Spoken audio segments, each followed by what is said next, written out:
Hi guys, Biracial Tiffany here. I wanted to address the stuff that's been in the news lately as it pertains to race. So, the cartoons of Obama, um, the cap in yo ass one, I don't really have anything to say about. I think it's inappropriate to say the least. But anyway, the chimp stimulus bill cartoon in the New York Post is just like so shameful. Those people should be ashamed. I don't know what white person thought all of a sudden that race was a non-issue and that it's okay to openly not openly, because we should openly be talking about this. Oh, that's my next point. But that it's appropriate to publicly liken any black person to an ape, a chimpanzee, a monkey. But the President of the United States, I mean, there's so many things wrong with that, but I'm not going to give that person any more of my time. I think, on the other hand, though, that, okay, it's out there now. It is something that needs to be addressed. Because I don't really believe that the notion that black people are descended from animals or are somehow not quite as human as white people. I think, and I'm gonna have to say and probably get some flack for this, that innocently a lot of white people today have inherited this belief. Now, nobody's ever said it, perhaps, to them, but it's something that perhaps their grandfather, great-grandfather, great-great-grandmother thought. And so it's just been inferred throughout their lives.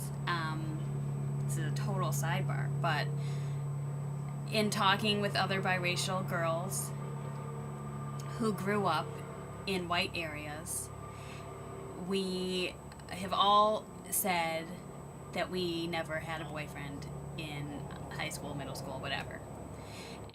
I don't think that all of the white guys had been talked to by their parents and told, now don't you ever bring a black person home. I think there's an inference in their experience, not knowing black people, not communing with black people, not seeing their parents have black friends, that tells you that that's not acceptable. That's just not something that happens. I was watching CNN and they were talking about this, and they referred to this thing that was published in 1867 by the Reverend Buckner Payne of Nashville, Tennessee, who argued that Negroes weren't descended from Adam and Eve being white. They could never be the father or mother of the kinky-headed, low forehead, flat-nosed, thick-lipped, and black-skinned Negro.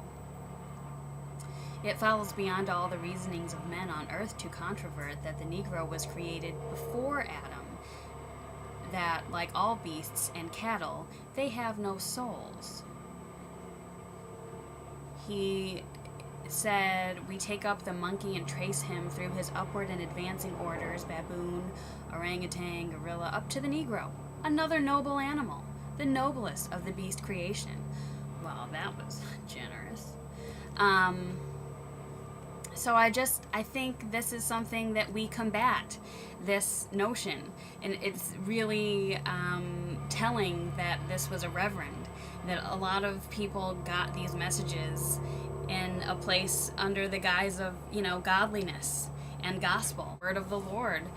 And I think that's hard to shake. And I think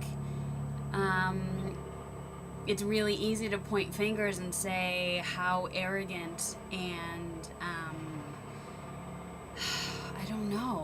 just simply wrong on a very base level, and self-serving it is for white people to ever have that notion, but I don't think you can apply the same judgment on current day white people. Especially when the notion has been internalized by black people too. This video was made a few days ago. And I have like 25 minutes of video in the can, and in order to just not make them so long, I'm just going to do this in installments, but I kind of feel like this one ended without really finishing a thought. So please bear with me. There is much more to come on this topic.